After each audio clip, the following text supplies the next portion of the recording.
So welcome to those who are here. One quick announcement that I've got is I did get confirmation from Backscatter that the Monterey Shootout is going to happen this year. It is going to be the last weekend of August. So they booked the Sunday award ceremony location, all that, and it's going to be at the Embassy Suite. So we have a location for that. And we're actually going to do the Monterey Shootout for the first time now since the pandemic. So this is going to be exciting. So that will be a fun thing to have this year. You know what day it is yet? Yes, it is. I think it's the 26th and 27th of August. If my calendar would open up, I would tell you. That is, yeah, Saturday the 26th, Sunday the 27th. Fun. Yep. I might have to road trip down there. So you're saying if I'm going to get dry suit certified, it should be before then? Yep. Yes, you should do that, and then you can actually do the Monterey Shootout for once. Paul, come on. We're gonna have special shirts again. Well, I don't know. I got to see what Backscatter's doing. So they've pretty much taken over 100% of the organization of it. So they usually do the shirts and all that. So I think so, but I got to check with them. But yeah, Becca just gave me confirmation yesterday or the day before, right before she went on vacation for a dive trip for a couple weeks. So we'll get more details once she is back from that. So that is the major exciting news that we've got. Excellent. So yeah. So with that, we'll welcome our two good friends, Jess and Eric, the amazing dive hosts of the Pacific Northwest, to talk about Seattle and British Columbia and everything the great cold waters have to offer up there. With that, let's welcome Jess and Eric. Hi, everybody. Greetings from Seattle. Hi, everybody. Thanks for having us. Thanks for letting us teach you about the magical wonders of cold water diving. Thank you for coming. Yeah. So I've been diving about 20 years, been doing photography for about 10 years. The vast majority of them cold water. Did about 10 years on the rebreather, then switched over to photography and never looked back. And Jess? Yeah, my name is Jessica Alexanderson, which is way too long if you're wearing 90 pounds of dive gear. So I changed it to Scuba Jess. Yay. I've been diving for 8.5 years and have about 1,320 dives. And yeah, we usually go diving up here 2 or 3 times a week. We're really lucky because we have great access to a lot of shore diving. So we can just walk into the ocean almost any day of the year, which is really lucky and amazing. So yeah, let's take a look. We're here to share our enthusiasm for the area. All right, Washington, BC diving. How does it differ from California diving? Well, as you probably figured out, it's a little bit colder. That's the first thing all our guests from California have been worried about or concerned about. But there definitely are solutions for the cold. Just about everybody in the Seattle area dives in the dry suit with the proper undergarment. Over the last couple of years, a lot of us have upgraded to also use heaters inside our suits, which makes it really nice. In fact, you can even wear the heater to the pub, after your dive, and it's a nice toasty day. You've got tea. Really, the cold is not a problem at all. So that out of the way, very easy problem to solve. Just throw money at it. Seattle diving, BC diving, I'd say overall is going to be less wavy, probably more currents and less kelp. There's a lot of similar critters between Seattle and California.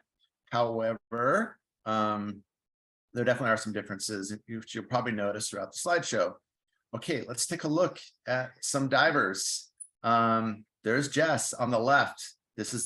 There she is in her undergarment. Yes, so my undergarment has the best name ever. It's called the Weasel Extreme Plus. It comes from England. It's a great factory there. They've been making weasels for about 25 years now. And yeah, it's basically like your own personal sleeping bag.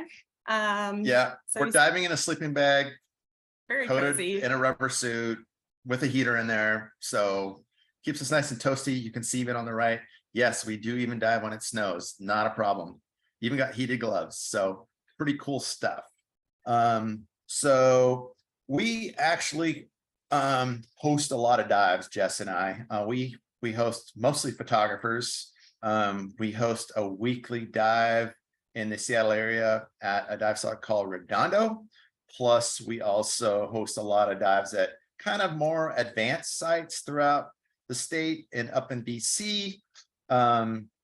And a lot of times it takes some pretty advanced planning. We had spreadsheets, we had, all kinds of guides, So voodoo many magic. Text It was- messages. People yeah. are calling, texting, Facebooking, Instagramming. Where are we Yeah. diving this weekend? Where should we go? How do we dive to this site? Like we're getting bombarded. So Yep. So So- eventually we put together actually a website called PNW Diving. I can see if I can bring it up there. Do you guys see that? Web browser here on the Yes. screen? Yes. Okay, great. So yeah, this is PNW Diving. We'll probably look at this a couple times throughout the presentation. But we just made this for make dive planning a little easier. Here on the homepage is a bunch of pinpoints on the map in different colors. That basically shows what the visibility is like throughout the region. So you can use this to figure out what might be a good time to come up. And if you do, what are the good sites to come to? You can come in here and you can say view posts. And you can see what people have been seeing at the various sites. You can search for whatever site that you want. And also interestingly, let's take a look at this. You can say find on map. And this map here, has a push pin for every one of our cataloged dive sites in the area. You can see there's quite a few dive sites, a lot of fun to explore these. Jess, we just got a battery low warning. So yeah, a lot of sites to explore. The website here also shows charters. If you're like Paul and you don't like shore diving, we do actually have a lot of great boat diving options up here as well. Just click any of these and it shows the charters in the region. And for this presentation, we're going to be talking about 10 dive sites that are some of our favorites for photography. And I would say probably the majority that we're going to talk about are in the Puget Sound area. But we will also be covering a few up here. After the presentation, we'll send a list of the dive sites that we covered, and you can look them up very easily on this site. So that's just kind of a general overview. We'll get back to the photos, which I'm sure you guys are all more interested in. So first, we're going to talk about one of our favorite.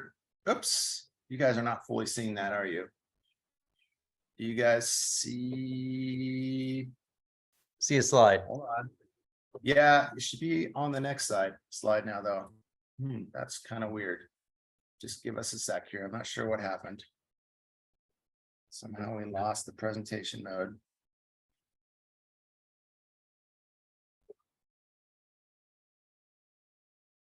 That's so weird. That's bunk. on this new share thing. I don't think we need to reshare. There. You guys see that? Yeah, it's up. Keystone Jetty? Yes. Yep, we Yeah. see it now. Good. Good. Okay. All right, Go, Keystone guys. Jetty, one of our favorite dive sites. Jess, take it away. Okay, so Keystone's one of my most favorite places in the world, which I say a lot, whoops. But it's up on Whidbey Island, which is about 2.5 hour drive from our house. You get to take a ferry boat to go there. So it's a lot of fun to go on the ferry. It's super beautiful. Getting up there, it's kind of in farmland. And then you have this beautiful island with all these amazing dive sites. Keystone Jetty is a jetty like rock pile near a ferry landing. It has a lot of current, which is great because it brings in a lot of life. It's a marine protected area, so there's a little bit more marine life than you might get at other areas. yeah, actually see some nice And rockfish it's there. just a great weekend getaway for a lot of Seattle people, especially underwater photographers. You may even recognize the gentleman in the top right in that top right photo over there. California expatriate. That's our friend JR. So So sweet. yeah, it's a great hangout. I mean, it's sometimes you get like 20, 30 photographers at the site on a great day. So it's a lot of fun for the community. Now we'll take you on a quick little tour of some of the critters you'll see. So here's one of my photos. This is called a mosshead warbonnet. I don't know if you guys have these down in California, but they're highly adorable, little tiny fish. They have really great hair. They come in some slightly different color variations, but if you just look at all the rocks super slow, once you find one, then you'll start seeing them again. They're pretty small, little tiny fish, but yeah, highly cute. A lot of times you'll see them like hiding in holes in the rock, like just poking their head out. Yeah. And other times you'll see them like scurrying about on top of the rocks, so it's pretty You fun. may see 3 or 6 even on a single dive. So it's a pretty cool little place to go find stuff like this. Here's a cockerel's dorid. I believe you may also have these in California. Again, Keystone is a great place. Sometimes you find 3, sometimes you'll find 6 on one dive, which is always a lot of fun. And Jess, I have a top snail addiction. I really love these top snails. I don't know if you guys have those down in California, but they make great photography subjects, especially when you're practicing your lighting because they don't move very fast. And they come in different colors and stuff. So yeah, they're fun to just see the swirls. yep. And here you got a couple more views from Keystone. On the left is kind of a wide angle scene. You can see in the background there behind Jess, a lot of plumose anemones. That's kind of the main thing you notice when you go down into Keystone. A big rock garden completely covered with cauliflower looking anemones that grow up to 2 feet tall in that area. Critters all between the rocks. The fish on the right there, scaly-head sculpin, is an example of one of the most common fish you'll see. They come in all kinds of colors. So if nothing else, you've always got top snails and scaly-head sculpins to take photos of, which are a lot of fun. And they're very camouflaged, so you can tell that the rocks are pink there. That's why they're bright pink. So Yep. it's pretty great. Always a lot of cool stuff that comes into Keystone. Here you've got a juvenile flounder. Here you have a little microcosm of Hydroids. hydroids, yeah, golden hydroids with some tunicates, really cool stuff. We even occasionally get some bigger stuff up in the water column. In this case, we've got a dogfish shark. That was my first ever dogfish, so that was exciting. Yep. And Jess likes to point out, always look up Yeah. in the water column. Not only are there floaties like little flounders, but Jess has got some seabird action at Keystone too. Sometimes there's sea lions, sometimes they're sealed, and sometimes if you're really lucky, you'll see a cormorant underwater. There's a whole bunch of birds that live on top of these pilings, and I went to Keystone for my day 2 of open water class, and we were down there doing mass clears, and it wasn't my turn, and I looked next to me, and a cormorant had dove down, caught a fish right next to me, and went back up. That was like on dive 2. So at Keystone is pretty magical. Yep. So keep an eye out for birds. Here's another view, kind of in the shallows on the jetty. I'd say mostly Keystone is a macro dive, but here's another example of some of the wide you can get. But yeah, mostly it's about the macro. A lot of nudibranchs. I mean, it's not uncommon to see 6, 7, 8, 9, 10 species of nudibranch on a dive at Keystone. Always really cool to see. Another view, here's a nudibranch grazing around some shell eggs. And here's another little scene, a typical scene from Keystone: fish eggs. Keystone has a lot of barnacles. The fish, the kelp greenling, which I think you might also have in California, they lay their eggs in the barnacle shells. You look in there. Once you start seeing eyes, you know they're going to get close to hatch. Once the eyes start moving, then definitely take a look around, see if you can see if any have already hatched, see if you can see a tail sticking out like this one. And if you're lucky, you will see them hatch. They're so cute when they hatch. It's just teeny little tiny fish just come flying out of the eggs. It's pretty amazing. Yeah. And you'll see more of that later. And also at Keystone, we do have just to the left of the main site, we've got an old wharf, and that can make a pretty cool wharf dive. That's where all the birds live, on top of those. Yep. Not quite as good as it used to be, but it's a pretty cool little place to go. This is probably one of the better areas for wide angle. And then, Another great part about Keystone is first off, there's a bathroom, which is great for if you're wearing a dry suit. The best thing is that you can back your car up right to your own picnic table. You can gear up right there on your own picnic table and then just walk right into the ocean. It's pretty great. And then after the dive, you have a picnic table so you can barbecue or bring your potluck items, and I'll hang out on the beach and talk about what you saw on your dive. Pretty great. and here's a little bit more about Keystone. Lot of tuna kits, a lot of rockfish, huge lingcod, like 5-foot lingcods. It's pretty cool to see. I call them Lingzilla or megalings. Sometimes you can see the little fish go in their mouth and Yeah, they have clean them out. cleaning stations. You got baby lumpies, occasional wolfeel, occasional octo, a lot of nudibranchs, some kelp. And just, it's a great destination for the weekend. A lot of times we'll spend the night up there because it is about a 2-hour drive from Seattle. And there's great birding. There's a jellyfish pond you can go to if the weather gets bad. And there's also Pickles Deli. Pickles Deli is highly delicious. And if you tell them Scuba Jess sent you, you get a free soft drink with your sandwich. So it's nice to go to Pickles on the way up, get a breakfast sandwich for your drive, get an extra sandwich for between dives. It's really good sandwiches, guys. Great. So, And we actually check do it have out. a Facebook group just for our Keystone. It's called Underwater Photography at Keystone. So do check it out if you ever think that you'll make it up there. We plan public dives. PNW Diving also lists the days in which you can go dive Keystone for the best conditions, get the weather forecast, etc. So, but of course, please feel free to contact us anytime. We're happy to help people plan. And then how there's does definitely some question, there's definitely how does some, the good- website know what days are good and bad? Is it all about like tide schedules and all Yeah. that, or yes, Oh yeah, we can show you that. in we'll one show you sec. that. We'll show you that a little later. But yeah, So- look to time it. Otherwise, the currents are going to be really strong. Yeah, you definitely want to make sure you time it just right because it can get real swirly there.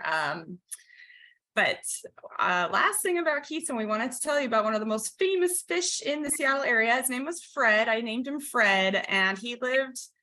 So if you go dive at the pilings, there's a line that'll take you all the way from the pilings across to the jetty, the rock pile. And the line that rock, the rock that it connects to is called the Rock of Life. There's always good stuff on that rock, and that's where Fred lives, or he used to live in a barnacle shell. And he was a very popular Everybody bachelor. knows Fred. All of the lady fish were waiting to get into his He's barnacle. very popular. And he had the best lips. And anyways, he was very well photographed. And then one day Fred was missing. He was no longer home and he vacated for a while. So I made a fish wanted poster. And now I think we're on Fred the 4th. So every new scaly head sculpin that moves into that barnacle shell is named Fred. So we've had Fred the 2nd, Fred the 3rd, and we're on Fred the 4th now. So Yeah, we love diving there so much we have to name the fish, so it's pretty cool. yeah, it's more fun if you know the fish's names. So. Yeah. All right. So next, hold on a sec. Technical difficulties. Yeah. Okay, next we have Skyline in Anacortes, Washington. Again, it's about 2 hours north of Seattle. It's also known as Candyland. And you can see there are definitely some photographers who like this site. And it's a lot of fun, great destination. And Jess will tell you about why it's called Candyland. Yeah, so you got to swim out a little ways to get to the kelp, and then you go drop down to this most beautiful, colorful wall. It's like a feast for the eyes. It's so colorful, and it's also the place where candy striped shrimp live. They live on the base of these bright pink snake lock anemones. So it's crazy how they hide behind them. They're so camouflaged, even though they're such brightly colored shrimp. So take a look for those. And do you guys know what baby candy striped shrimp are called? Any guesses on the name? I named them. So. I'll just tell you, they're called sprinkles. So be on the lookout for sprinkles when you're at Candyland. In the springtime. In the spring, yeah, they're so cute. And since the candy striped shrimp are see-through, you can see when they have eggs inside. It's really cool. You can actually see the little baby shrimp in there. So it's pretty neat to see the sprinkles. And here's a couple other examples of the little creatures, mostly macro life at Skyline. Always something good to find. Yeah, dodos. And another great thing about the dive is at the end, there's a park up at the top overlooking the site, just gorgeous. Yeah, you have a view of the San Juan Islands on one side and a Yeah. view of the dive site on the other side. So it's a really great park. So if you're ever up that way, definitely go check that out. All right, next we're going to cover Deception Pass. This is the super advanced site that we have in the Seattle area. It's about 2 hours north. It is the strongest currents in the state, quite strong. You definitely want to plan this one right. Otherwise, you'd be caught in whirlpools, upwellings, downwellings, whirlpools, The teacup ride. geysers, That's what teacup ride currents, is. teacup rides, mosh pit. It's very turbulent. But if you plan it right, it is a gorgeous It's dive. amazing. All that current brings in lots of nutrients, so it's definitely worth getting into the cold water for a fall. Yeah, and you don't have to hike down one switchback. It's not bad at all. You can boat dive it too if Yeah, you like. You can boat dive, but it's But yeah, you see people smiling here, but it definitely is, and we have a lot of fun, but it is definitely a very serious dive. You know, I can definitely wreck you pretty good if you plan it wrong, but we figured it out pretty well over the years. And let's take a look what we find below. So yeah, this is a scene from a little area in the site we call the Garden of Eden. This is right next to the geyser upwelling that brings in tons of nutrients. You can see it's just life on top of life on top of life. Absolutely stunning and gorgeous. Here's one of my shots. I do love to take pictures of these giant barnacles feeding. It's really hard to get the timing of your picture to click right when the little foot is out, grabbing food. The pink anemones near, those are called proliferating anemones. Then we have some pink mouth hydroids in the background. So it's just a really beautiful spot. Here's more of a wide angle view of the area. There's a giant wall right underneath the bridge. It's completely covered in these tube worms. They're a little hard to photograph, but it's a big long case with like a puffy thing, filter feeder coming out the top of it. You've got proliferating anemones, you've got sponges, and in between all that stuff, there's nudibranchs and so many critters. Here's kind of another view. There's a lot of canid anemones in the area. Just gobs of color. Here's Jess soaring over Finger sponges, those are pretty cool. finger glove Glove sponges, which are really cool. There's hundreds of these sponges at the site. It's really cool. Here's another view of the Garden of Eden. You can just tell, like, just chock full of color. So many great photo opportunities. Here's another view of the wall. Jess likes to call it the banana split. Yeah. Don't ask me why. Right here, I want to go get banana splits after. It just looks like a ice cream feast. Very nice. All right, so that brings us to another one of our local sites called the Alki Junkyard, and you may recognize a few faces there. This is a great place to go on a day where it's a little windy, which often does happen in the wintertime in Seattle. It's a little current sensitive, but just about every weekend day, there's some time of the weekend where you can do it. And it's really fun. There's a great nearby restaurant. This place is known for the little things, insanely small stuff. Get out your super macro and go crazy. Neon sea fleas, sea spiders. You've got these wicked little things called opossum shrimp there on the left. They just love to jump around. They are little It's grasshoppers. hard to get a of picture of the those sea. guys because they're so jumpy. Yeah. On the right, yeah, we did actually capture a fish hatching here, which was really cool. White spotted greenling. White spotted greenlings The- hatching. Those dads are pretty feisty too, so be careful if you're taking pictures of the babies. Yeah. That fish will try to attack you. And here's another scene from the junkyard. We have fields of sea pens. And they're cool critters. They're bioluminescent. They're a colonial animal, meaning that it's hundreds of animals coming together as one. They can actually all move as a unit. They can uproot themselves from the sand and float away if they're being attacked by sea stars or nudibranchs, or they can actually bury themselves in the sand too. So pretty cool. And you can see we've got some eelgrass beds in the background there. Yeah, the eelgrass makes nice hiding spots for some of these really cool animals. So you got some sea hares, you got some little isopods. Sometimes you'll find little lumpies on there. So definitely go slow when you're going through the eelgrass. I feel like lots of skeleton shrimp. There's always all sorts of cool little guys. So be on the lookout. All right, this is a ratfish, and it seems like a lot of out-of-state people get very excited about when they hear that we have ratfish. Really cool cartilaginous fish related to sharks. And this is one of the dive sites where you might see those, so it's pretty cool to see. Jess, Oh, did I mess it up? you messed it up. Still not fixed. There we go. Yeah, and towards the end of the dive, you know, there's always a selfie. Yeah. So why not? Gotta get the jellyfish selfie. All right. Oh, this was pretty much one of my favorite dives at the Alki junkyard. I saw this crazy little fish that swam right up to my camera, and I was about 8 feet deep. It was pretty shallow, and it was less than an inch big. It's actually called a soft sculpin. They're super rare. I checked with my friend who's a marine biologist. He said he didn't even have the picture of this fish in the fish ID book because they're so rare. So I was just so happy to get a picture of it in focus because he was swimming around like a maniac. He was like vibrating while swimming in a zigzag pattern. About that. All right, I messed it up now. Whoops.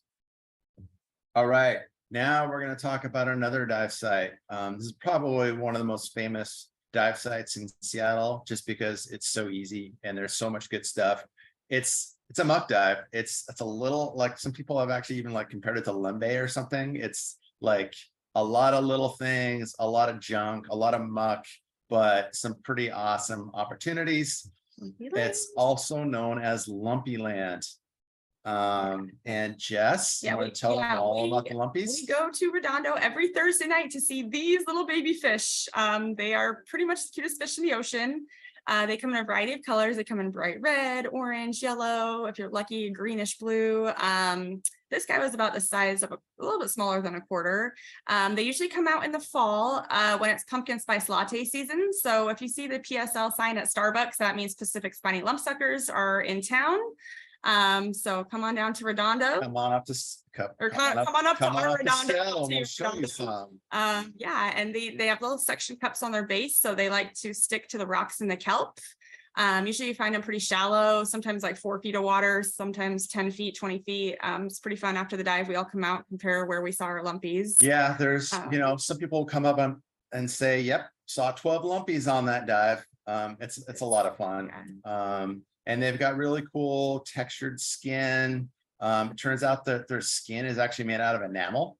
It turns out when they're babies and they grow, their teeth migrate around their bodies to form a shell.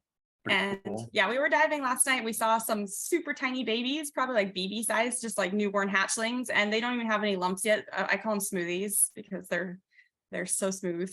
But they still act like lumpies. Like they'll pop up, and these fish will like charge your camera. They're super brave fish, and sometimes they get mad if you take too many pictures. They'll come sit on your strobe or your camera, so you can't take their picture anymore. They're pretty smart. All right, this is the stubby squid. Seems to be another favorite of California divers who come up to Washington, and it's not hard to understand why.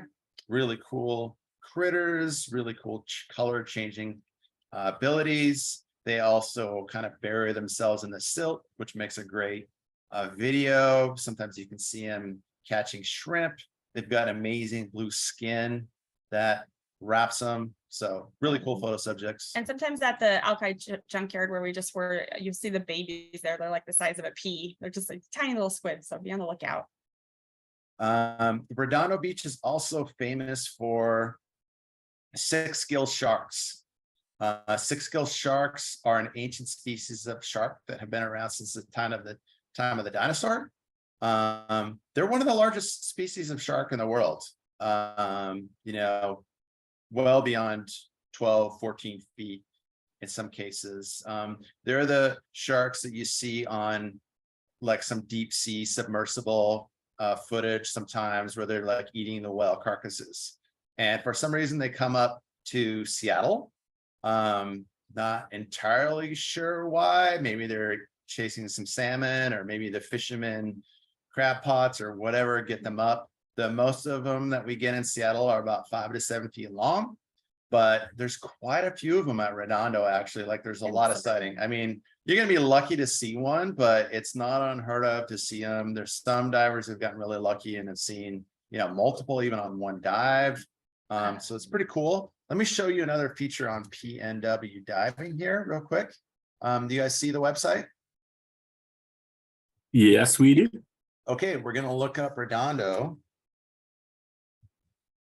Click here. And so this is another thing that you get on PNW diving. For any given dive site, there's usually some resources listed. In this case, there's a 6-skill link. And this shows that this is not actually us, but the Seattle diving community has built a 6-skill sharks website. They're doing research. They're trying to identify them. Seattle Aquarium has done some DNA identification. And you can go in here and you can meet the sharks by, their identifying marks.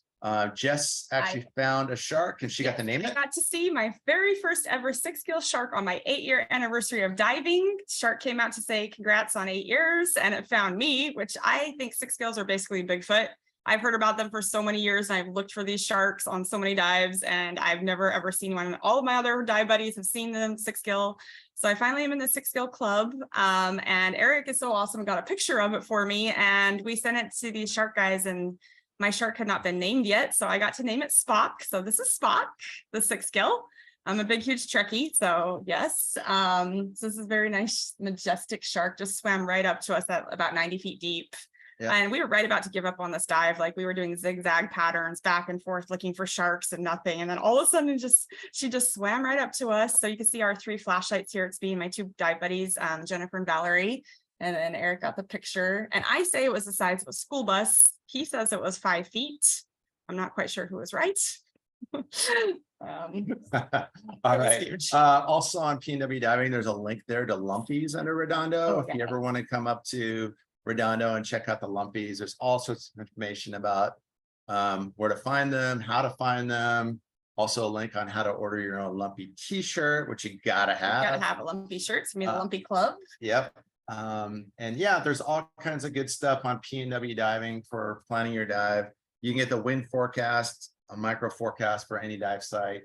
You can find nearby food if you're coming up to Redondo. Where the heck do I eat? We've got diver recommended places to go eat. You can just hit driving directions, will take you right there. You can bring up a depth chart, tide table, find out about the parking pass required for that site, etc. So do poke around PNW diving. Of course, you can contact us too, but it's a good resource to get you started. You can can't remember if I mentioned it, but you can look at the the more recent dive reports for any given dive site, and see the critter sightings, see when the lumpies start coming in, ask any questions, whatever. Okay, so that's a 6-skill, really cool stuff. Again, that's kind of like late July through September.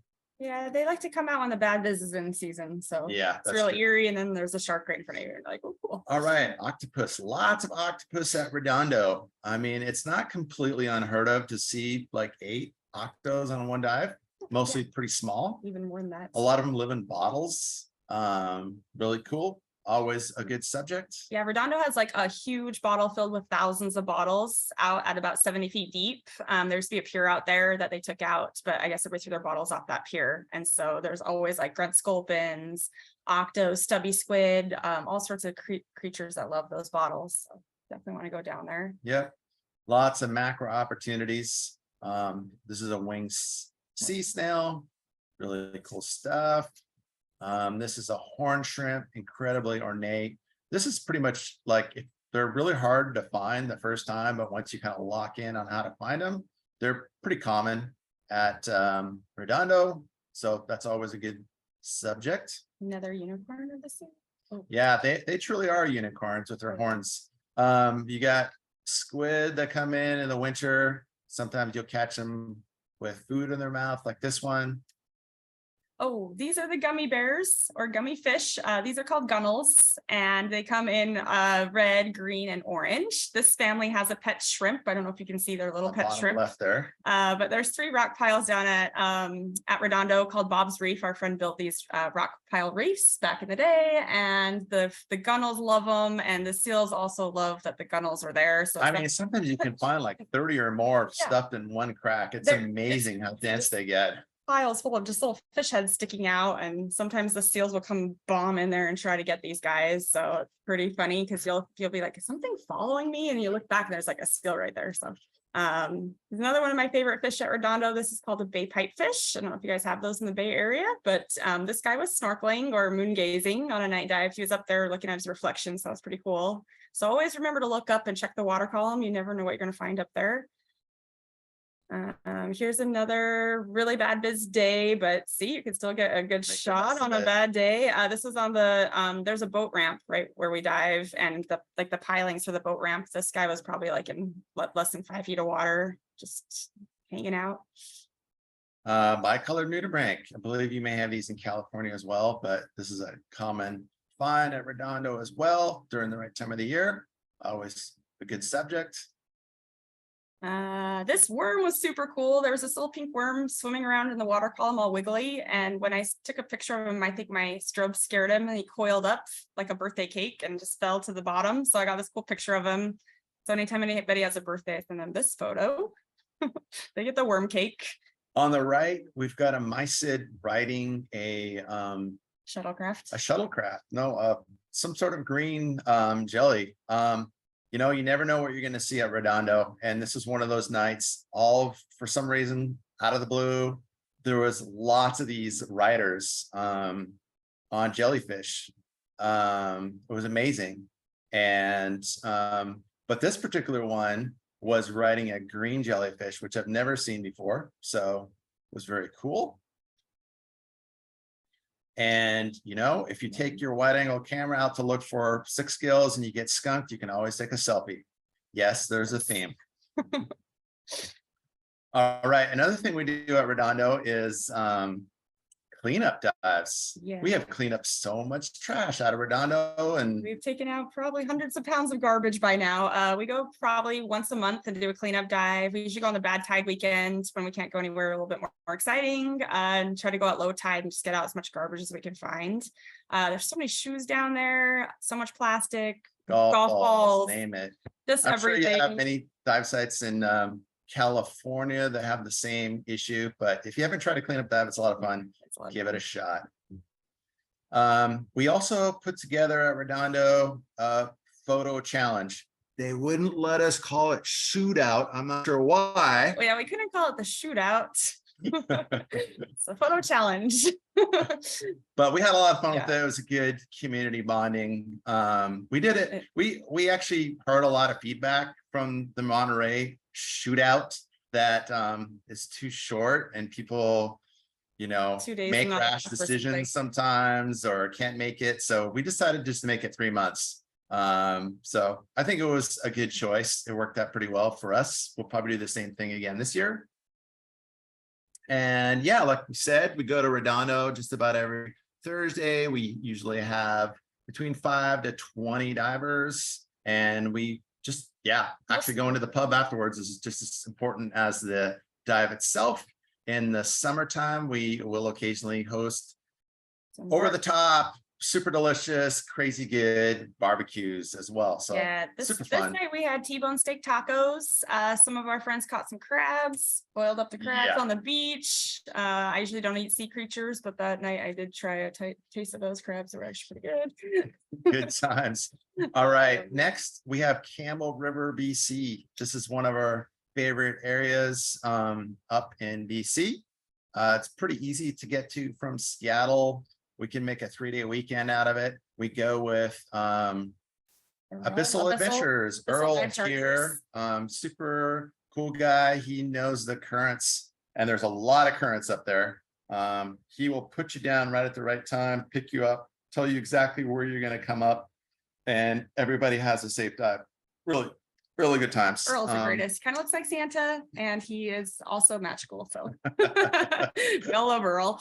Yeah. So here's your giant Pacific octopus. The reef up there is a little more colorful than the average South Sound substrate, so we love it.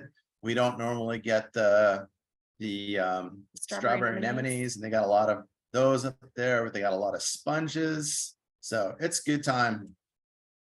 Here's a scene from Seymour Narrows, which is one of the highest current areas up there in Campbell River. Everything is bright pink. There's just these pink proliferating anemones everywhere. And I loved all of these brittle stars poking their arms out, and another top snell because I have a top snell addiction. Yeah, so definitely recommend Campbell River. It's super colorful and pink up there. Yeah, this is another scene from the Narrows. Again, it's that current sensitive spot. You can definitely probably almost feel the current looking at this photo, but you can see lots of anemones and beautiful wide angle photo ops at this site. Is there a particular reason why everything is so pink? Is there like something in the water up there that causes that, or it just happens to be what's there? I think it's just what's there. No, I feel like Canada is very pink, like up in Port Hardy to where we're going next, or it's also very pink. So, and Deception Pass is pink too. So I don't know what I think it's just those particular anemones. I mean, I think anemones tend to run in the pink family. Yeah, they come in orange also, and sometimes you'll see them in purple and blue, but mostly they come in like pink and orange. So yeah, I'm not sure. Yep. And we've got these creatures here known as the sea angels. Really cool. Pretty rare down in Washington. They're less than they're probably about the size of a grain of rice. They're real So tiny. it represents a really good photo challenge. There's not a lot of them in Washington, but in Campbell River, we've seen 1,000 on one dive, all like just raining down on a giant wall with an overhang. I mean, it was just amazing. So that was really cool. Lots of doodads in the water column. Yeah, here's nice comb jelly. I just love the colors on these guys.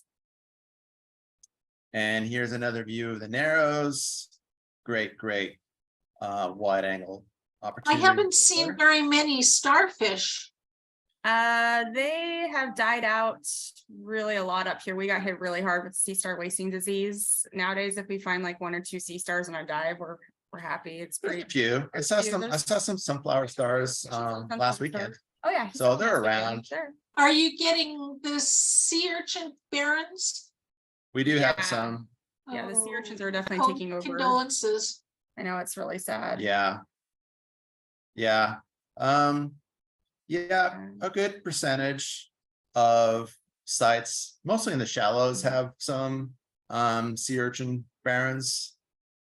So yeah, I mean, I've been diving for over 20 years, and definitely the quality of diving has gone down, sadly, but it's still fun. Hey, big shocker. Here's our underwater selfie at Campbell River, a raging dive. This one, Earl dropped us in, and he's like, see that lighthouse clear the heck down on the other side of the island? I'm going to drop you here, and you guys are going to end up clear down there. And we're like, yeah, Earl, that sounds fun. And we're like, we didn't even believe him. And then there's like raging current. We just like totally flew down the island. And we hit it, scalp, and took a selfie. Yeah, we took a selfie, and then popped up clear on the other side of the island, just where he knew to come pick us up. All right, guys, this is a Puget Sound king crab, giant crab over a foot across. They come in fantastical colors, orange, green, yellow, blue, and their color patterns kind of change as they mature. Even though they're called Puget Sound king crab, they actually only live north of the Puget Sound, but they're definitely a cool photo subject. Sometimes you get aggregations of them, and they're especially spectacular when they're babies. These babies were like the size of a dime, probably. They're just tiny little bright orange specks, and they like to live by the bright orange cup corals. So they're super camouflaged, but if you see the cup coral moving, then you look closer and you're like, hey, that's actually a tiny crab. So they go from these little tiny things to the big giant tanks. It's pretty cool to see. Here's another view of Campbell River. This is Argonaut Wharf. There's a lot of Instagram posts with Argonaut Wharf in them. It's a great great dive site. That's like the one that you can actually do by shore too. Most of do it Campbell by River is shore. all boat diving, but if you feel like doing a shore dive, you can do Argonaut if you plan it right. If you want to do the anti-Paul, you can dive at Argonaut. It's cold. It's a shore dive. There's current. But it's Yeah, really It's pretty. cold. All right, here's just another typical view of the area of Campbell River. A lot of great sites. You know, we definitely see a lot of whales, Oh, so sea many whales up lions, there. seals, a lot of great top site views, and this is just one of the dive sites right there. All right. We're moving north up the We're moving islands. up the island. Now we're on the very northern tip of Vancouver Island in a Got it. magical place. Magical place called God's Pocket, which is just out of Port Hardy up there. Probably my most #1 favorite place in the world, you guys. I'm obsessed with this place. If you haven't ever been to God's Pocket, you need to go. The cabins are so nice. They have heated floors inside. They have a chef that lives on the island that cooks you all your meals. They wake you up with a little bell. It's coffee time, and there's always cookies and snacks, and they're very well fed. Yep. And Sleep dive. one of the claims to fame is that picture on the right there. They have a dive elevator. They have elevator on Paul, the boat. you would love this, You would totally love this. right? So luxurious. This, you know, this is the next level boat diving here. Just swim up to the back of the boat and up you go. Don't have to climb a ladder. climb the ladder. And Perfect you for your only have camera. to take one tank. Well, unless you're flying there, they have tanks for you. But if you want to drive up with your own tank, they fill nitrox between dives on the boat. Yep. So your dive gear never even leaves the boat. You All only the just take dives are your like camera 10 with minutes it. from the place. It's Yeah. great. I've been like 12 times. So great. Like most of photographers up there, everybody has a good time. Yeah, the diving is epic. All right, let's take a look at what we see at God's Pocket. Hooded nudibranchs is one of the nice attractions. I know there are hooded nudibranchs in California as well. They're just, I think they're probably a little bit more reliably found at the God's Pocket area. There's one dive site called Hoodie Nudie Bay where there just about always are hooded nudibranchs.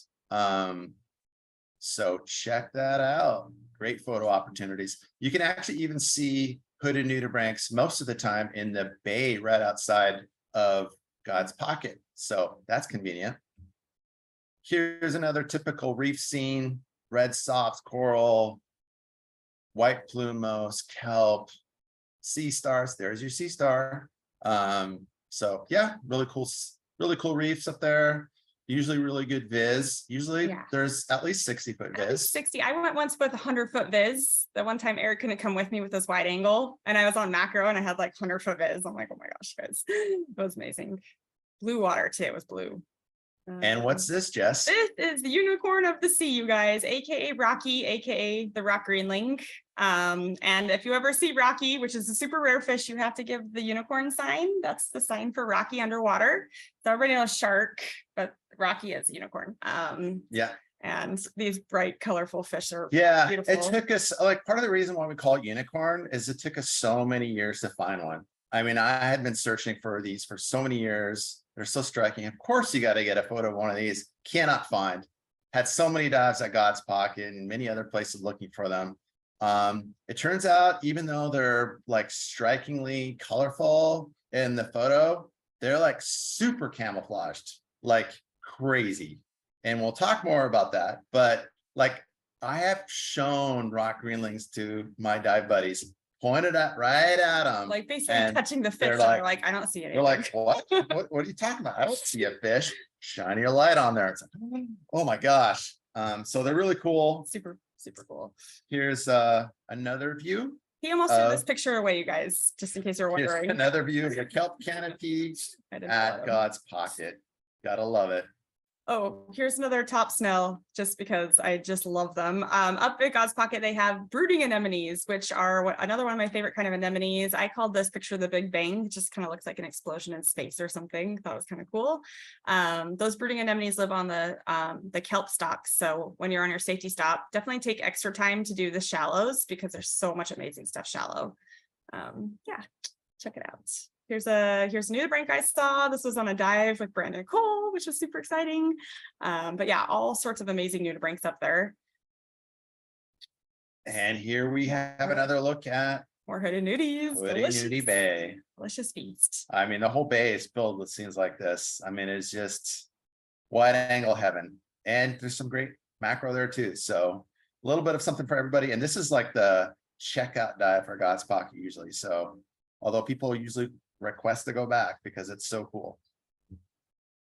Also, we do get some nice octos from time to time up in God's Pocket. Jess and I Yeah. think got to spend 30 minutes or so with this beauty. Tried to steal the camera at one point, but mostly not an aggressive octo. He just wanted to hang out. Was pretty curious. All right, here's another view of God's Pocket.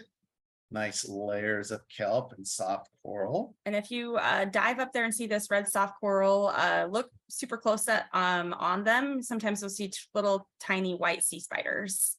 They're pretty cool. Oh, this was one of my favorite alien creatures I saw up there. It's probably about 40 feet deep. This is called a stock jellyfish. I don't know if you have these in California, but it looked like a little alien plant. It was probably about 2 centimeters tall, and just really cool colors on there. And it was just on the kelp, which was like flying around. Pretty So rare, let's get a pretty picture nice of them, but find. they're really pretty. I mean, it's one of those things like it's extra cool because it's rare. So that's why we're so Yes. excited about it. Yeah, So be on the lookout. they're cool. Oh, here's some more of those brooding anemones that I love. The one on the left has babies. So it's super cute little babies. They live on their mom until they get big enough, and then they just pop off, and then they'll just start living all along the stalks of the kelp. So sometimes the whole piece of kelp will just be covered in these little anemones. A lot of great opportunities for these anemones up there that grow on the kelp and the shallows. You can get some great scenes of those on wide angle. Here's another one for Mother's Day. This one had a lot of babies. That was a really good mom.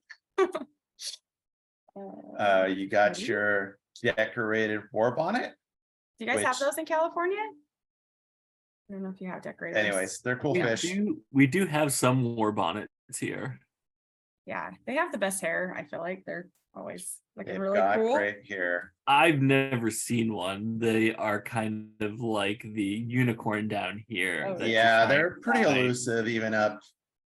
Although funny enough, one of the main closest to downtown Seattle shore dives actually has these war bonnets, and they're pretty regular find there, but terrible background. But all right, we do get some nice jellyfish up in God's Pocket as well.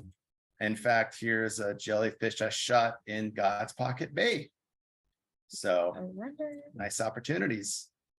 All right, next, we're going to talk about another super advanced dive site that we have up in British Columbia called Naquaco Rapids. And to familiarize yourselves with this site, we're going to show a little video. This video is not by us, but we just wanted to give you a little picture of the surrounding area.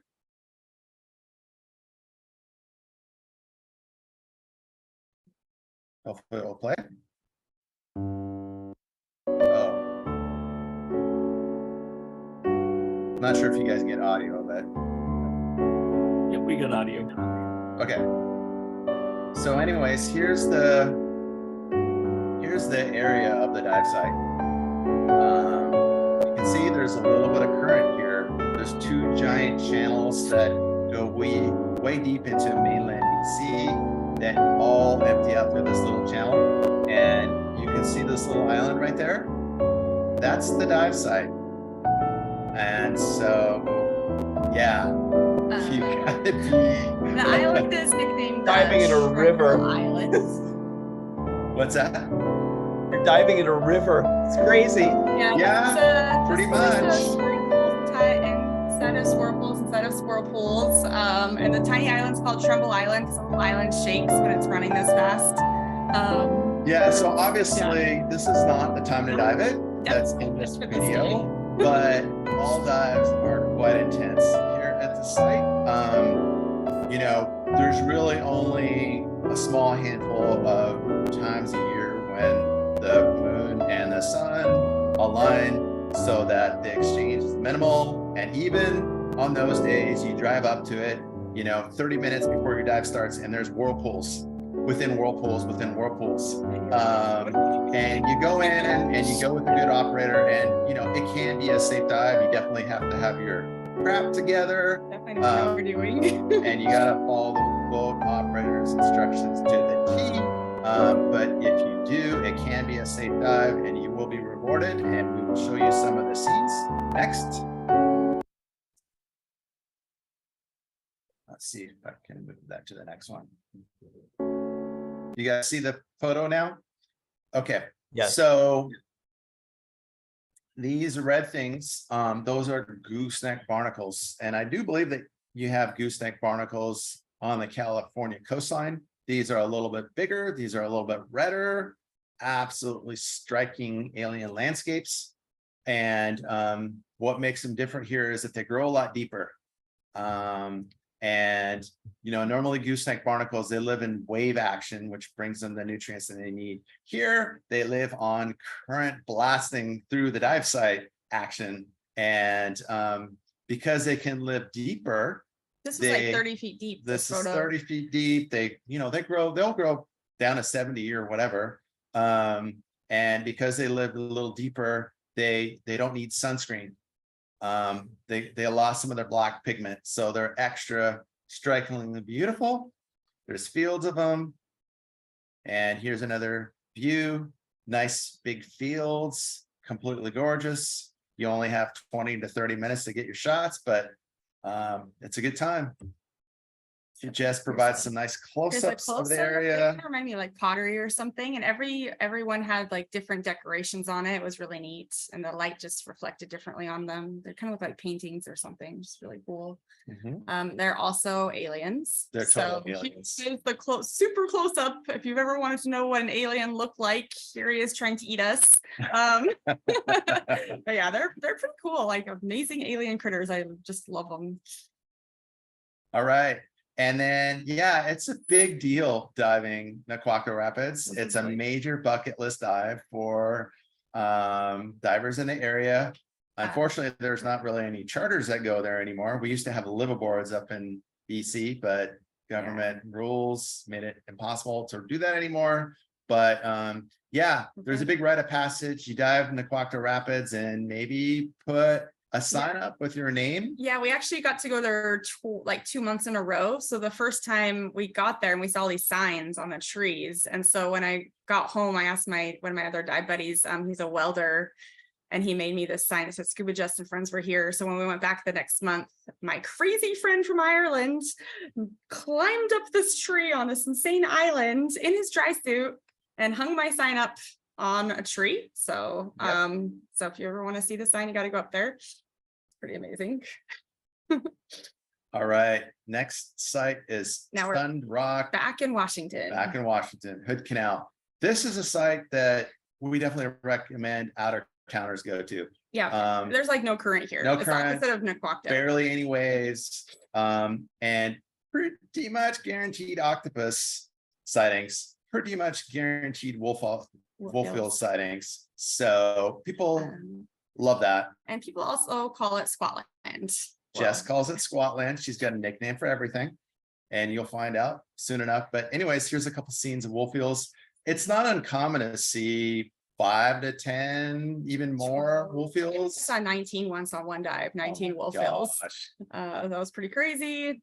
And yeah, they're bright orange when they're little. Here are the squat lobsters. This is why I call it Squatland. There's thousands of squat lobsters all over the ground, all along the rocks. They're pretty shy, but if you get lucky, you can actually get a picture of them before they hide in their den. I think they're called tuna shrimp or something in California. Anyways, they act a little different in Seattle. They kind of live under rocks in Seattle. They're pretty happy. And then octos, lots of octos there too. Most of the time you're going to find them in the cracks. Sometimes you can find them out and about. This particular one is a little gray because it's on eggs. Yeah, she's a good one. Once they go on eggs, they stop eating. They spend about 6 to 8 months on the eggs until they hatch, and she uses her last bits of energy in her life to help the eggs release into the wild. And Jess and I have had the extreme honor of 4 times getting to witness octopus hatching. got to see the babies, you guys. They were so cute. They were freakishly tiny little baby octos, just learning how to swim, trying to come out of that den. And they all have different colors and patterns on them. Pretty amazing. The little white part is their egg sac. That's like free food from the mom, so they can get a little bit bigger. And when we saw these guys hatch for the first time, man, we were freaking out, just cheering at our regulators. All the fish and crabs are lined up outside the den to eat these little guys. So we were trying to like shoo them away and let the little octos come out. Amazing, the life cycle. And the mom does die like right around when they hatch. And we've even seen the mom like shuffle her body out of the den and get eaten alive by some of those predators. And we think that she shuffled herself out of the den to kind of save her babies. Like, here, come eat me, don't eat my babies. So it's really octopuses are definitely the best moms out there. So happy Mother's Day to all the octos. Yep. You've also got rockfish. Yeah, it's also a no fishing zone. So you actually get some rockfish there, which is nice to see. Another view of some of the anemones and rockfish down there. Nice clean water. All right. And this brings us to our last dive site, Salt Creek, Washington. It's probably our most California-like dive in the state. It's got a lot more wave action. It's got a lot of rocky, wavy beaches, surge, quite advanced diving with lots of kelp. Keep in mind that diving in a dry suit is a lot harder than a wetsuit when it comes to scrambling over rocks and things like that. And I call those rocks the slipperiest, butteriest rocks you've ever seen, like polished, just like, so make sure you have your rig in your mouth when you're getting in and out, and plan on falling over because it's so slippery. But I have a love-hate relationship because this dive site always tries to kill me, but it's so beautiful. I keep going back. So. I love it. The wide angle is great. The macro's great. Let's take a look. So here we are. We finally found that we can actually find rock greenlings in this Washington state. So we don't even have to drive all the way up to the very northern tip of Vancouver Island. We don't have to pay for a boat. We don't have to pay for a charter. Yay. I hear they have these in California too. I've never seen any California divers taking photos of one, but have you guys? I certainly have never seen one before. Well, like I said, they are extremely elusive, the unicorn of the sea. We can compare notes sometime on how to find them. If somebody wants to come up and see them in Washington, we're happy to take them. I'd recommend JR. JR seems to be able to find anything. So yeah, JR hasn't found him yet. He hasn't gotten out yet. He's had a little bit of injury lately. But you're right, he is good at finding the little stuff. All right. Like I said, it's a little bit California-like. You got the fish eaters, you got the kelp. There are more gooseneck barnacles in the area. These are shallow only, but we call this gooseneck barnacle city. Completely beautiful little communities of goosenecks, but of course, all in the shallows. Again, you get a little bit more sunset light in there, makes for some pretty great photo ops. Here's another view of Rocky. And remember how I said, I'm going to tell you about some more techniques for camouflage. See those fins? You can actually, that blue in the fin is actually the water behind it. They've actually got transparent fins. So whatever background they're on, they will blend right into. And of course, the red turns very dark in the water. It's just trippy. They're absolutely trippy to watch them put their camouflage into action. Here's another scene. There are, this is a little atypical for Washington, probably very typical for California. We don't get a lot of sea caves, but at CQ, we do get a few little blowholes and whatnot. Oh, and also check the water column there. Every time I go to Salt Creek, I see the coolest little jellyfish and baby fish and all sorts of crazy critters in the water column. So this is a little baby crab on a jellyfish, riding it around, little blue eyes. Jess provides a macro gooseneck barnacle. Barnacles. Oh, here's some more stock jellies. These are Washington state stock jellies. So they're different than the ones I saw up in Canada. The one on the right, the teal color one that actually has one of those little baby crabs inside. I don't know if he's eating that crab or if the crab's just hanging out. Or if the crab's getting eaten, but it's pretty cool. Um, Boa, kelp, probably similar to what you see in California. And another Rocky. And this may look like this is an easy picture to take, Eric.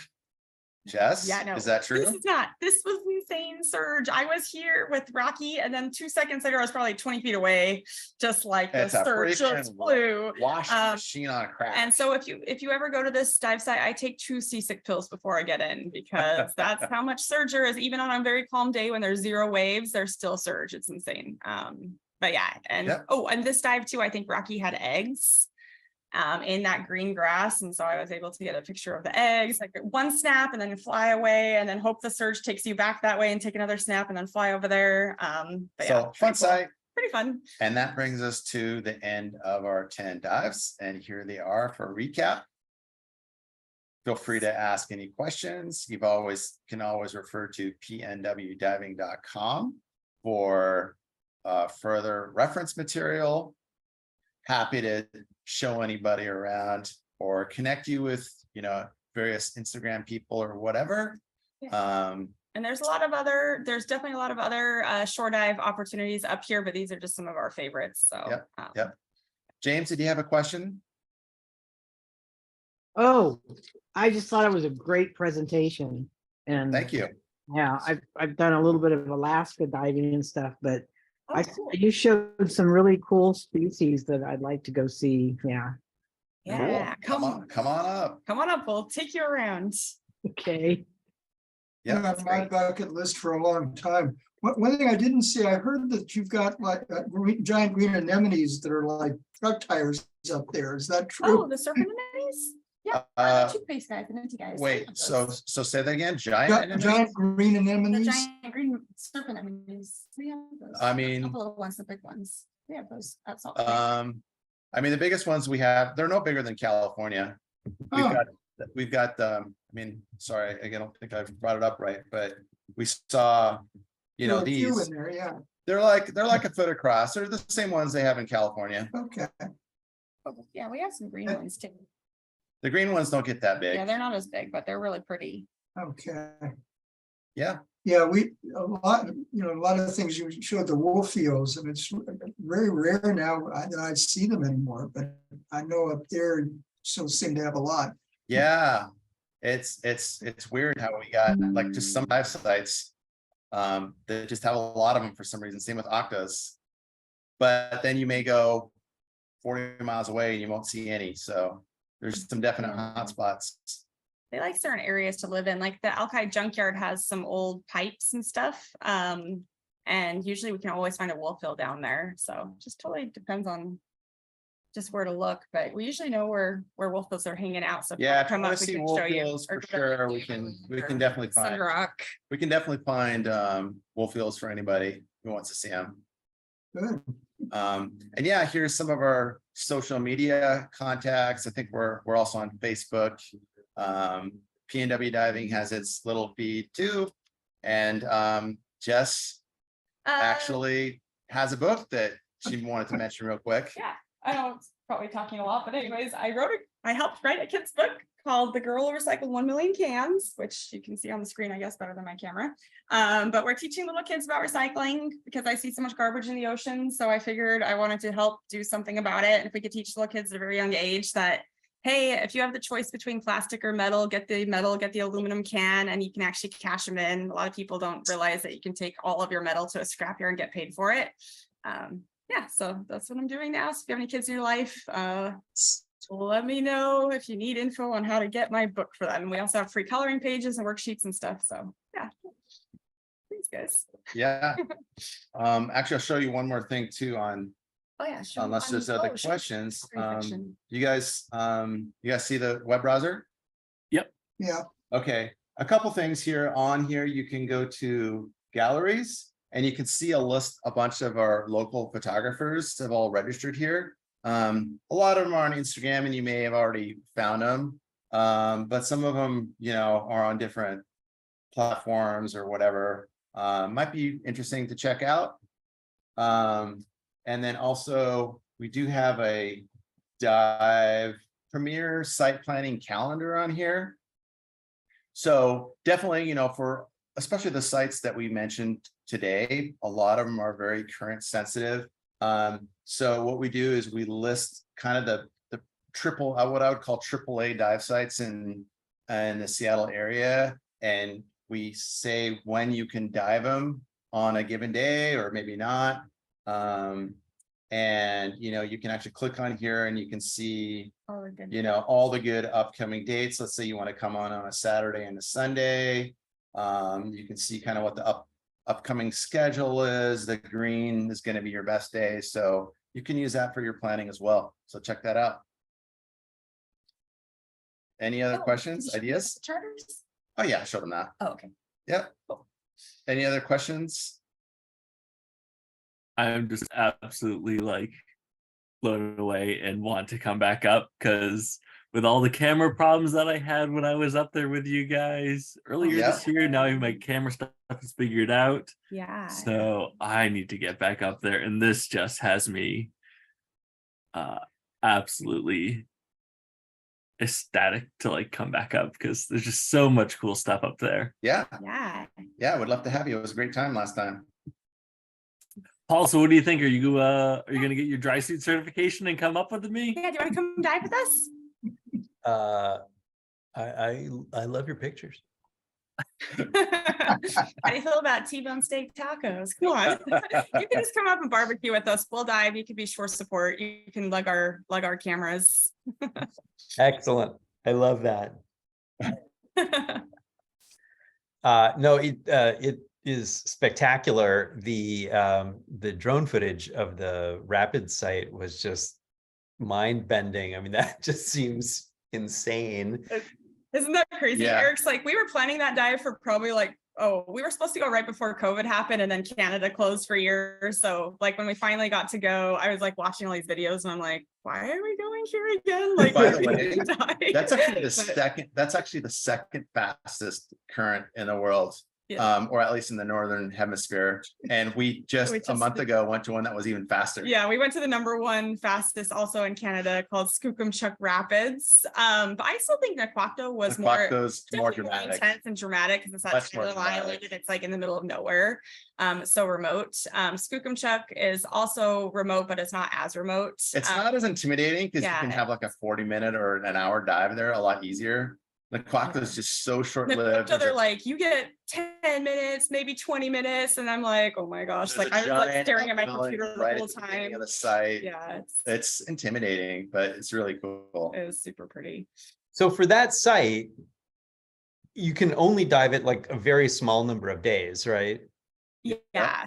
And then you get in and you only have like 10 or 20 minutes. Yeah, Yeah, it's probably gonna be you're One of on the days that you 40 want to minutes go. usually, It but- could be 20 to 40 minutes. Yeah. So what you do is you jump in on kind of like the lee side of the island. Like let's say the current is running north.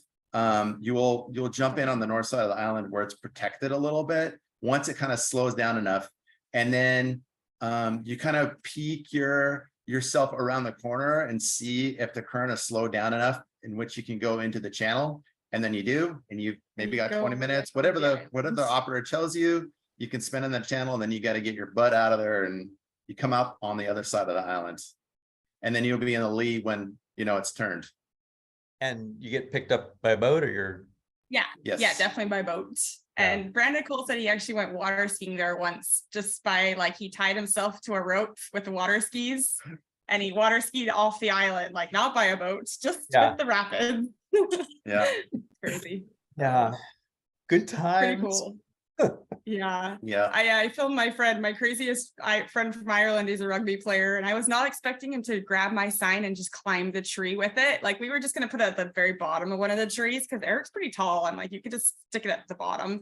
He just grabbed the sign and a hammer and he climbed up the tree. He had his dry suit like half off too. I was like all worried that he was gonna like poke a hole in his dry suit or like fall off this tree down this crazy island, but yeah, he successfully hung it for me.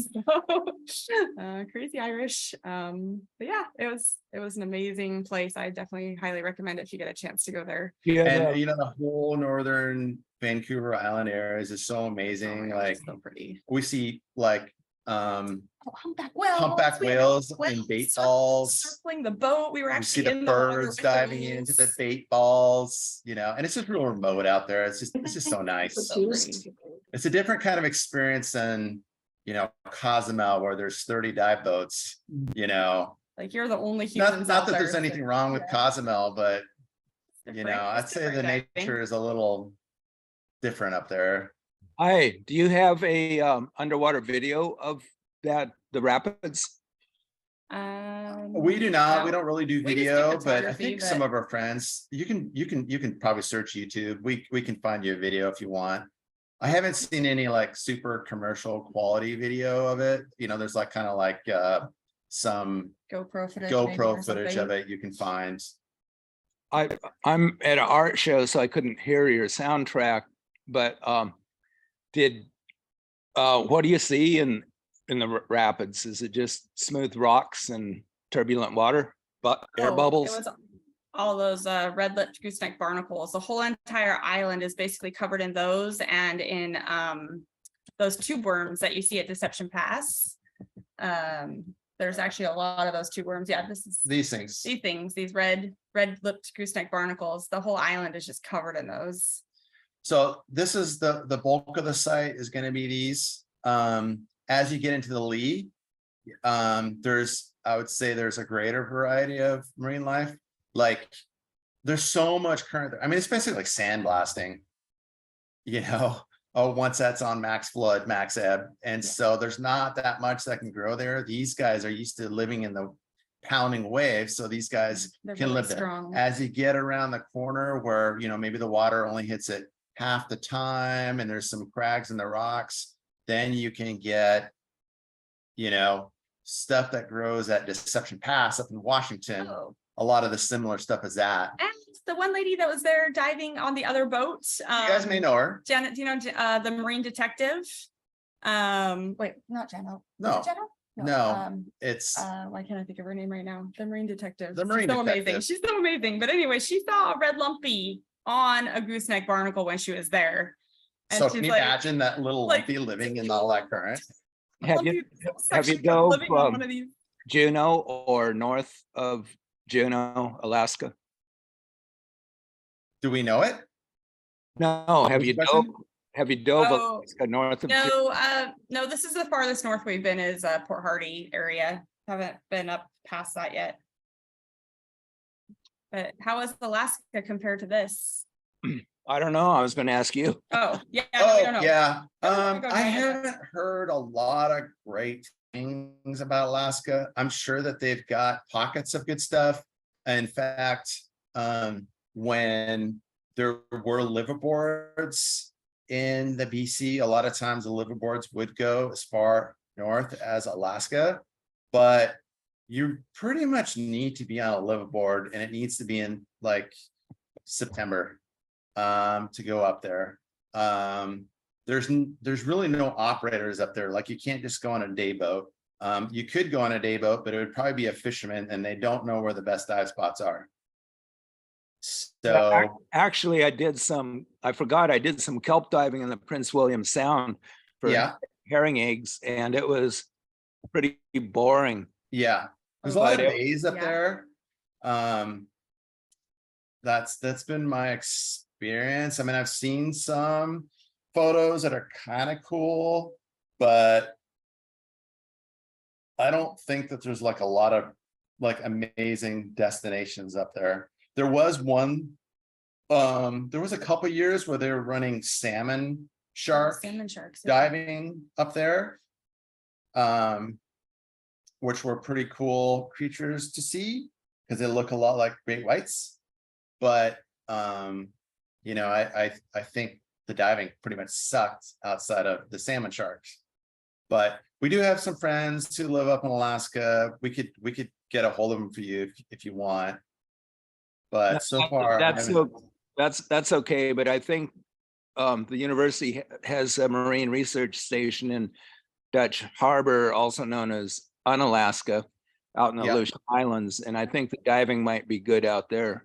Yeah, Yeah, clear for something. I mean, Like, there's no reason yeah. why it wouldn't be other than the fact that it's remote and you can't just go to a random spot. You got to go to the high current spot. And then you'd have to know how to plan to dive it. But I'm sure there's probably places just as good up in Alaska as there is, in Canada. and anywhere stuff. between Canada and Washington and California. Probably Okay, slightly different, but Yeah, what about the Great Bear Forest or something? Or- yeah, I mean, yeah, we have seen. Seen really nice pictures. Yeah, up there's, there. well, that's Canada though, Oh, but okay. there's like even north of where we went in Canada, there definitely is some really nice diving. It's way up on my bucket list, but just can't do it. yeah, And they have some known sites up there that you can go to, but just, there's no operators up there anymore.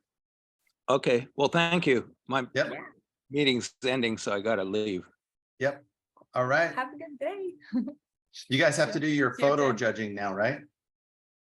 Well, I think with attendance a little bit lower today, we'll probably push that to a double header next month for that. All right, Oh yeah, the Marine Detective is Jack Hildering. That's her name. So look her up Stefano if you've never Lumpy, heard her. She's Anna really cool lady to follow. Yeah, she's What was her name again? Jackie JCKIE, and last name is Hildering. but her Her online online- persona is the Marine Detective. You can ask, she's got a bunch of great marine life facts on there. Like we talked about the brooding anemone and the proliferating anemone, and she geeks out on all that stuff. She'll tell you all about it. She's got a blog. She's a whale researcher. She's got, I don't know, 50,000 followers or something. Cool. Yeah, and we Yeah. didn't mention it, but if you're headed up to Port Hardy, definitely stop in Port McNeil if you have a chance. Also, it's about half hour south of Port Hardy. It's other epic diving while you're up that way. Yeah. So If check you're going that way, too. just get a hold of us. Yeah. We'll give you more information than you could possibly use probably, but it'll be fun. All that information is super helpful. Yeah. Man, That's great. Yeah, it's been fun. Yeah, thank you. Thanks for Come letting us on up. share. awesome. And thank you guys. on This up, was Paul. spectacular. And I am definitely gonna come back. I'm actually even thinking potentially this week because I gotta go up to Seattle anyways. So Cool. Do it. Very cool. This is not great right now, but the baby Well, luppies check are out. PNW diving. You'll know what's going on. There are definitely a few pockets. awesome. Yep. Any other questions for Jess and Eric? If not, thank you guys. We certainly appreciate it. Spectacular presentation. So Great. this is awesome. Thank you for having Yeah, us. thanks for having us. Thanks, everybody. Have a great Absolutely. night. Guys, it was We're going awesome. diving in the morning. I know it's shocking. We're headed up to the San Juan Islands on our friend's boat, so Oh, wow. Have should fun. be good times. Thanks so Hopefully you guys get much. some diving. Yeah, hopefully we can all dive soon. Awesome. Enjoy your dives tomorrow. Hopefully you have some pretty good conditions. Yeah, should be good. It looks like it's going to be good. The tides are good. The wind looks good. So Yeah, we were up there like 2 weeks ago and we saw 2 different giant Pacific octopus out in the open. So I saw one at 40 feet and he saw one at 70 feet. So they're around. So jealous. yep. Awesome. Oh yeah. All Thanks, right. guys. Thank Thanks, you guys. guys. Thank We'll- you. See ya. Okay. So with that, we will postpone the mini comps to next month to vote on those. So that is what we've got. And reminder, we do have the Monterey Shootout happening this year, finally, the end of August. So keep an eye out for details on that. Those should be coming out from Backscatter in probably a couple weeks or so. So So are we meeting Tuesday on the